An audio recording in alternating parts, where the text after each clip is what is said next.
Assalamualaikum warahmatullahi wabarakatuh. Nama saya Anita Aman binti Abdullah. Saya dari kumpulan C4IH1102A dari grup 3. Saya dan ahli kumpulan saya akan membentangkan CTU 152 Etika dan Peradaban Islam. Tajuk yang kami pilih adalah konsep kebahagiaan al-sa'adah dan kebebasan dan hak asasi. Ini adalah ahli kumpulan saya. Yang pertama, Anita Aman binti Abdullah, iaitu saya sendiri. Kedua, Faiz Akmal bin Azizi. Yang ketiga, Aisyah Rodia binti Muhammad Rozi. Dan yang keempat, Ahmad Zikri Hanif bin Ahmad Fauzi. Untuk pengenalan, bagi konsep kebahagiaan al-sa'adah merupakan impian semua orang, baik ia orang biasa, seorang yang berpangkat maupun orang-orang yang miskin. Tiada seorang pun yang mahukan kesedihan dan kesengsaraan di dalam kehidupannya. So, kebanyakan orang terkini menganggap bahawa kebahagiaan hidup itu bergantung pada limpahan harta kekayaan, pangkat yang tinggi, kecukupan hidup, kesempurnaan jasmani dan kesihatan, penghasilan bulanan berkategori tinggi dan mempunyai gaji yang tinggi. So, ramai orang menganggapkan kebahagiaan ini kepelbagaian. Sebagai kebebasan dan hak asasi manusia iaitu HAM dalam semua aspek merupakan bahagian dari tujuan pendirian suatu negara. So, menurut tasawuf Islam, kebebasan adalah manifestasi pembebasan manusia dari segala bentuk perhambaan dan pengabdian selain daripada Allah SAW yang telah mencipta manusia serta meletakkan mereka pada kedudukan yang tinggi berbanding dengan makhluk-makhluk yang lain berlandaskan prinsip kemuliaan kemanusiaan. Bagi konsep dan definisi untuk kebahagiaan iaitu al-sa'adah, Ibnu Khaldun mendefinisikan kebahagiaan itu adalah tunduk dan patuh mengikuti garis-garis ketentuan agama Allah dan peri kemanusiaan. So, konsep al-sa'adah di dalam Al-Quran mempunyai asas penting iaitu beriman dan beramal soleh hanya kepada Allah SAW. So, mereka telah mendapatkan kemenangan, kebahagiaan serta memperoleh keberuntungan. Mereka itulah orang-orang mukmin yang bersifat dengan sifat-sifat berikut, iaitu orang-orang yang khusyuk dalam solatnya, menjauhkan diri dari kebatilan yang mana hal itu mencukupi kemusyrikan sebagaimana yang dikatakan oleh sebahagian mereka dan juga maksiat sebagaimana yang dikemukakan oleh orang-orang lain serta berbagai ucapan dan perbuatan yang tidak membawa faedah dan manfaat. Bagi kebebasan dan hak asasi, perspektif teori Locke, perlindungan hak-hak asasi manusia merupakan dasar dalam pendirian suatu negara. Bagaimana manusia menikmati hak asasinya dalam ruang lingkup perabdian dirinya kepada Allah? Sebenarnya, manusia boleh menikmati hak asasinya dalam ruang lingkup pengabdian dirinya kepada Allah SAW. Ini kerana syariat yang diturunkan kepada manusia adalah untuk memelihara 5 prinsip utama, iaitu memelihara agama, tubuh badan, keturunan, harta dan akal. Kenyataan ini bermaksud bahawa sekiranya manusia menuruti aturan syariat, manusia akan dapat menikmati hak asasinya dengan aman dan sejahtera kerana syariat bukan melarang manusia menikmati hak asasinya untuk menganut agama yang sesuai dengan fitrah kejadian, menikmati hak asasi untuk makan dan minum atau menjalani kehidupan dengan aman dan sejahtera. Untuk sesi seterusnya saya akan paskan kepada ahli kumpulan saya. Terima kasih.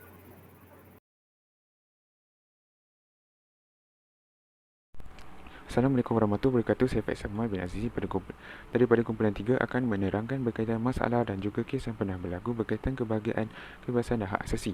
Bagi kebahagiaan, seperti yang kita tahu, Allah merupakan Tuhan sekalian alam yang maha pemurah lagi maha memberi rezeki. Dia berhak memberi kebahagiaan kepada hamba-hambanya, terutamanya mereka yang telah banyak melakukan amal ma'ruf nahi munkar, tapi terdapat segelintir hambanya yang tidak memperoleh kebahagiaan. Antara sebabnya adalah tidak beriman dan beramal soleh kepada Allah SWT. Hal ini berpunca disebabkan oleh mereka bersifat kufur dan meninggalkan segala suruhannya. Ini menyebabkan kepada kehidupan mereka yang tidak tenang dan bahagia. Selain itu, mereka juga melakukan perkara yang tidak berfaedah dan mendatangkan kemudaratan kepada diri mereka sendiri. Sebagai contoh, zina, membunuh dan meninggalkan segala surah yang wajib dilakukan olehnya. Seterusnya ialah tidak meyakini bahawa ada hari dan kehidupan akhirat.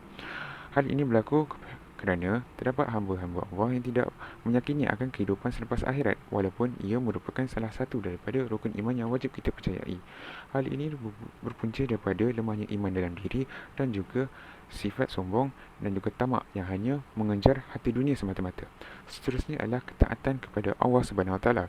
Hal ini berpunca disebabkan oleh terdapat hamba-hamba Allah yang kufur dan melanggar perintah Allah, yang mana mereka tidak meletakkan ketaatan yang tinggi terhadap Allah Subhanahu Taala dalam apa yang mereka lakukan dalam kehidupan mereka.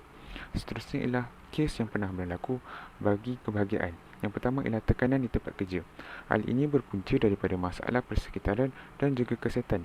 Seterusnya ialah pengaruh harga diri. Pengaruh harga diri ini berpunca disebabkan oleh meletakkan harga diri yang sangat rendah terhadap diri sendiri, yang menjurus kepada kurangnya produktiviti dalam pekerjaan yang mereka lakukan. Seterusnya adalah kebebasan dan hak asasi.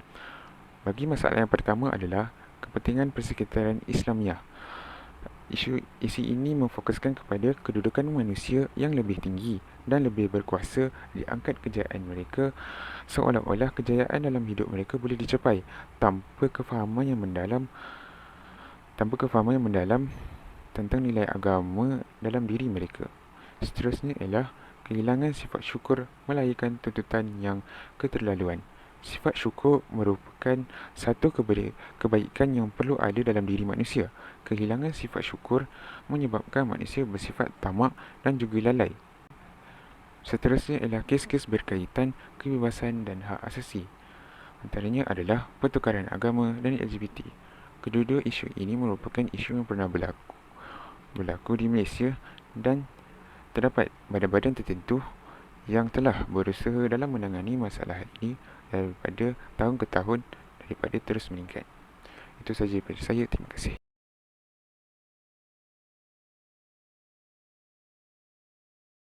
Islam terhadap konsep kebahagiaan Al-Sa'adah. Islam menggalakkan umatnya untuk mengejar kebahagiaan di akhirat, namun tidak melupakan kebahagiaan di dunia kerana kebahagiaan akhirat tidak akan menjamin kebahagiaan dunia secara automatik. Kebahagiaan boleh diperoleh apabila kita mengikuti jalan yang telah digariskan oleh Allah Subhanahu Wa Taala, yang membawa maksud mentaati perintahnya dan meninggalkan segala larangannya.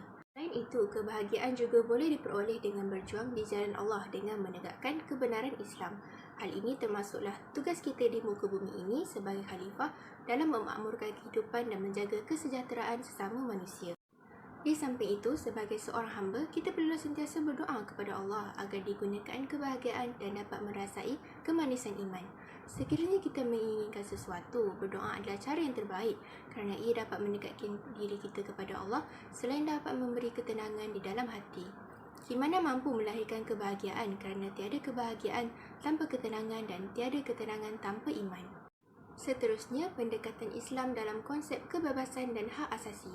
Sejak zaman Rasulullah SAW lagi, Islam telah menitikberatkan hak asasi manusia dan kebebasan. Di dalam maqasid syariah, konsep al-dururiyat boleh dikaitkan dengan konsep ini. Di dalam pembahagiannya terdapat 5 perkara. Pertama, hifzu ad-din yang bermaksud memelihara agama dengan menegakkan rukun-rukun dan hukum hakam agama di dalam kehidupan.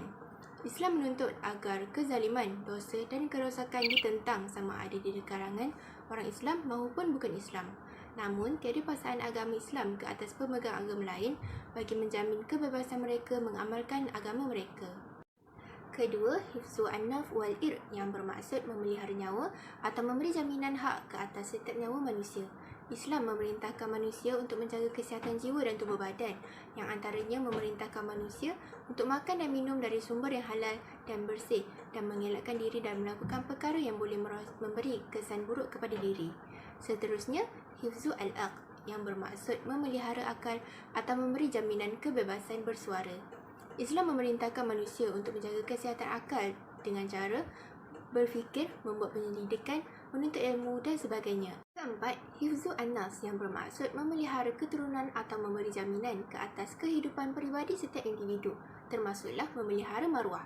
Islam mengajar manusia beberapa perkara dalam memelihara keturunan dan maruah seperti sistem perkahwinan yang teratur dan hubungan kekeluargaan yang harmoni.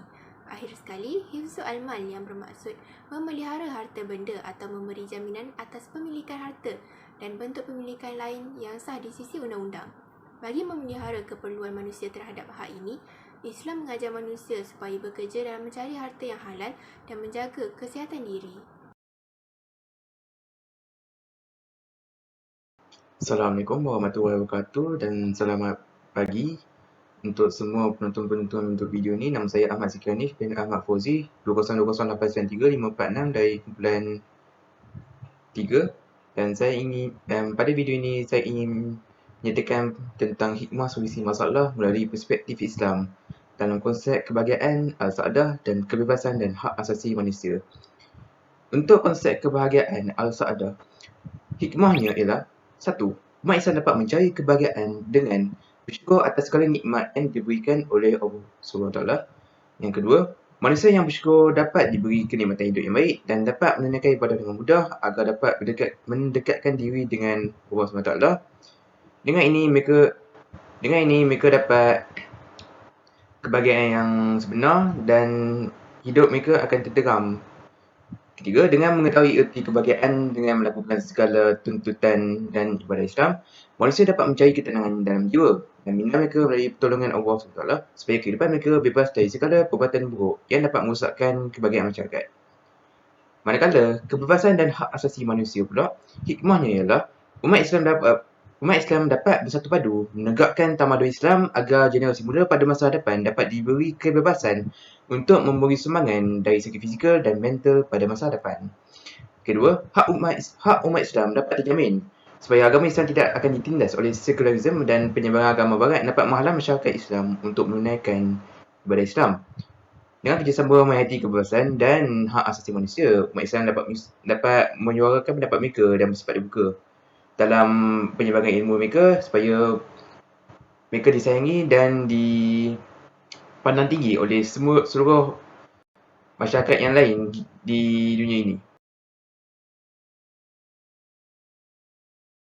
Kesimpulan daripada kertas kerja kita ialah kesimpulannya, kebahagiaan dan kebebasan hak asasi bagi seseorang manusia seharusnya berupaya memartabatkan kemuliaan dirinya sebagai makhluk di sisi Maha Pencipta dan juga yang mendatangkan manfaat kepada manusia sejagat. Sejujurnya, hak asasi manusia dalam Islam adalah mengenai penegakan hak-hak yang sesuai dengan fitrah seorang insan. Insan yang dimaksudkan di sini bukan hanya terhad kepada kehidupan individu tetapi juga mencakupi tugasnya sebagai seorang hamba kepada Allah SWT dan khalifah di muka bumi ini. Islam sebenarnya membawa satu sistem nilai yang hakiki yang mampu memberi makna dan bentuk kepada kerangka hak asasi manusia demi kelangsungan perabadian manusia pada masa kini. Itu sahaja daripada saya. Terima kasih.